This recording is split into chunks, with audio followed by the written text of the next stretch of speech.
As you all know, the food is sweet, but the story is sweet. Some may get married though. This one a true life story, but not be my story. I meet my husband for abroad, then we marry, we started life. Before we marry, he tell me say one of his sister died, leave children, a boy and a girl. Which I was also talking with those children while we were dating. Children get one nanny where they take care of them like that. According to my mom, this nanny where they take care of them before their parents die. He tell me say they die for motor accident. You know, say I see the way my husband they concerned about these children, making sure they are okay and they are well taken care of. I know if he marry and me myself, I know can they part of those children. Yeah, I get just 3 children for my husband for abroad. But they normally they do as I they take care of my own children where they abroad. Now so I they take care of those children where they Africa. Because my husband make me understand say his sister when he die leave the children are for if him. I they go shopping, they buy things for my children. That's why they buy for these children. Zemba know they pass, make I not send these children bag of clothes and shoes. I know they talk for a normal day. I they send them money. I they take care of them like say they be my children. For me, I was just doing something where go make my husband happy. Because even when we they dating, tell me say anything when go affect that children, it don't affect him. And if you say you love me, you have to love those children. Because their parents know they are alive now. Only me one they can know as their parents now. Place where the children feel they live, you know, can they comfortable for them. And again. That particular time, my husband was not having a job because of some kind particular things like that. So I have to be the one who pay for a new apartment. Make una not forget to they get nanny where they take care of and them. They pay this nanny every month. I was just doing it before my husband go fit stand back for him feet. I got them a new apartment, furnish the apartment. Then the place can they far from the former school when they go. And I had to change them from that school to another school. Now know why this story they pay me like this. Hey, make una just listen to the end. Gifty, this matter when I tell you, so not be 1 year, not be 2 years, not be 3 years matter. I was taking care of these children for years. Not knowing that both the children and the nanny, when I take care of for years, the nanny and my husband, baby mama.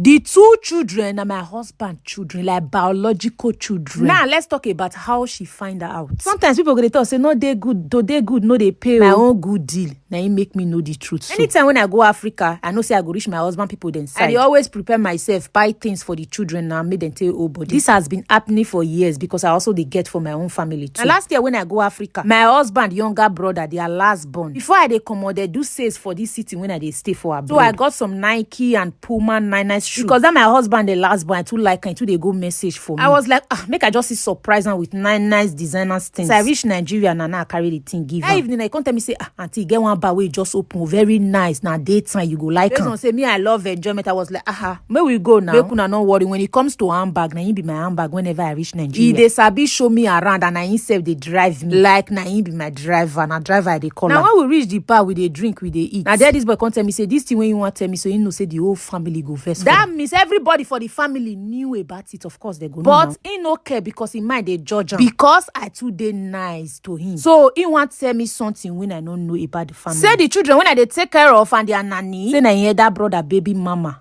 and those children na hear that brother children. My people, it just be like say some.